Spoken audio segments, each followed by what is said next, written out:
Hey, hello, and welcome back. I am Debbie Peterson of Getting to Clarity, and this is another episode of Success Without Sacrifice.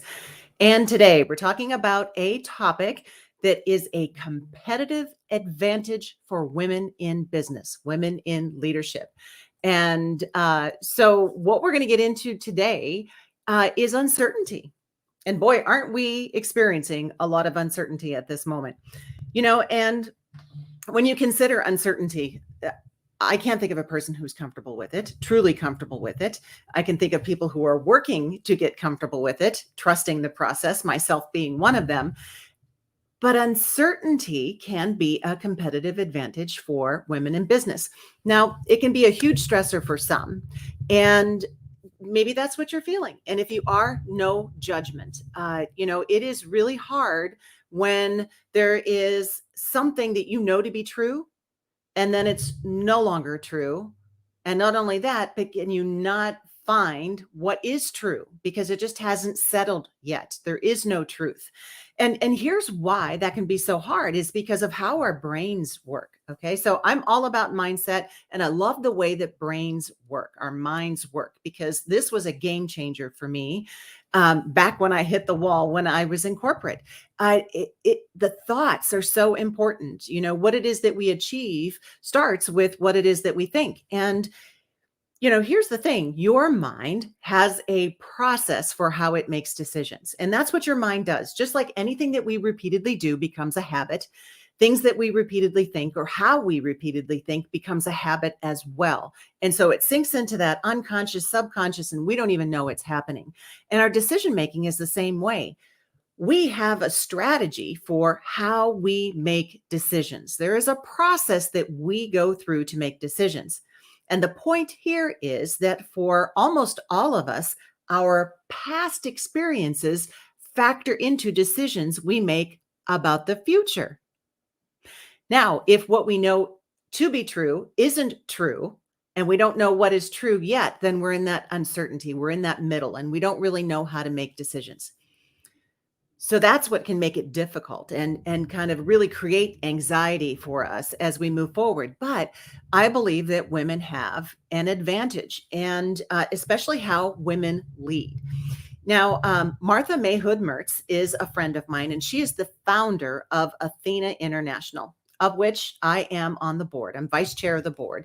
And I've devoted a lot of time and talents to Athena. She's also the author of the book, Becoming Athena, and it is 8 Principles to Enlightened Leadership. And it's a great read. If you haven't read it, make sure that you pick it up. And the reason that women have an advantage in this situation is because we are more collaborative. We build relationships, meaning that as women in leadership, we bring people into the equation. And that does a number of things. First and foremost, when we bring other people into the equation, we no longer have to figure it out all by ourselves. But 2, by bringing other people into the process, it's like bringing people into the fold, and it helps to make them feel better. So here is what I would encourage you to do. Find more ways as a woman leader, whether this is you leading professionally in your organization, in your business, in a nonprofit, whatever the case may be, or this is you leading personally. Many women are the glue that hold their family together. So on either spectrum, this applies. Finding ways to include others, whether at home or at work, and allow them to contribute to the conversation. Even if it's uncertainty, allow them to contribute their thoughts, their wisdom, their worries. Because the thing is, when you're in an uncertain environment and there's some stress going on, people take it personally. And when I mean personally, they want to know what's in it for them. They want to know how this is going to affect them. How is this going to impact them and what it is that they find most important in their lives. So immediately it applies to them. By bringing them into the conversations, it gives them a voice. So tip number 1, allow them to share their thoughts. There are things that they have heard. There are things that they have read. There are things that they believe. They have ideas. Allow them to share those in times of uncertainty to help contribute to the way forward. It helps them to feel heard, valued, and understood, even if there's not an outcome. They are part of the process. That is a competitive advantage for women leading in times of uncertainty. Second tip is allow them to share their wisdom. There are experiences that they have been through, and believe me, there are experiences that all of us have been through that apply in different contexts. So, what is their wisdom? What is it that they have tried in the past that might be applicable to what's going on now? What is it that they have experienced that may help to shift the anxiety in the uncertainty of the current environment? Um, what is it that they know that's applicable to what it is that's going on now? And allow them to share it, allow them to express it. Third tip is to allow them to share their worries. And this is really important because, again, in times of uncertainty, whether it is in the course of normal business or it's as a result of a global pandemic, it's kind of like, okay, I don't know about you, but are some of us feeling, here we go again? Um, Allowing people to share their worries. This is what's on my mind. This is what is weighing me down. And allow them to share that with you. And if you have an opportunity to be vulnerable, uh, then share with them what it is that's on your mind, that maybe you don't have all the answers, that yes, you're experiencing the uncertainty too. Or perhaps there are situations in the past where you felt something like this, and there may be something that you can share with them from a place of vulnerability that will allow them to know that you're there with them, that even if you don't have an answer, that you get them and what it is that they're thinking about. Now, having said this, I want to caution you, just because you are coming from a place of empathy, which I feel is huge, and they share with you their burdens. So they're releasing what it is that they are carrying. And that doesn't mean that they're giving it to you. It doesn't mean that you have to pick it up. You just have to be there to listen. It's not your job to fix, it's your job to hold space for them and just allow them to say what it is that they're wrestling with. This is an opportunity for you as a leader to figure out what is weighing them down, what it is, the emotions that may be sidetracking them. If their performance has all of a sudden gone in a different direction, then you have an opportunity to have a conversation and really get to know them as people. But again, it's not your responsibility.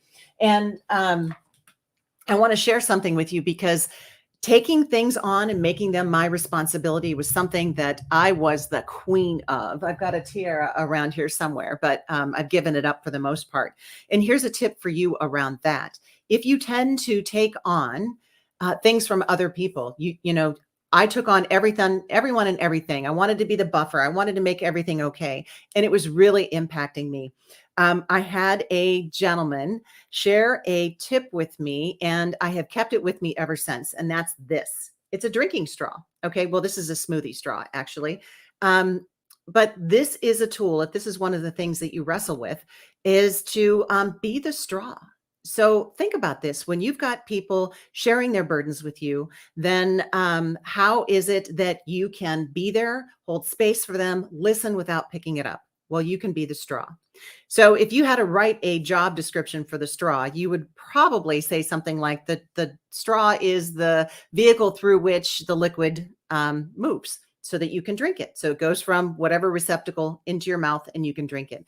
When you pull the straw out of the drink and you look down the center, it's probably empty, unless you've had a really fabulous milkshake, and then there may be something in there. But the straw has done its job. The liquid passed through it, and now the straw is done. It's done its job. You need to be the straw. So when taking on other people's burdens and woes and worries, make sure that you're not taking it on, making sure that you're not picking it up. It doesn't belong to you. Be the straw and let it pass on through. So I hope you enjoyed these 3 tips about how you can leverage the power of being a woman in environments that are uncertain. And here is wishing you all the clarity you deserve until the next time. And if I can be of good service to you and help you up level in your life and leadership, I'd be delighted. Let's hop on a conversation together, and you can go to claritywithdebbie.com and book a session so we can have a chat. Until next time, take care, be well. See you soon.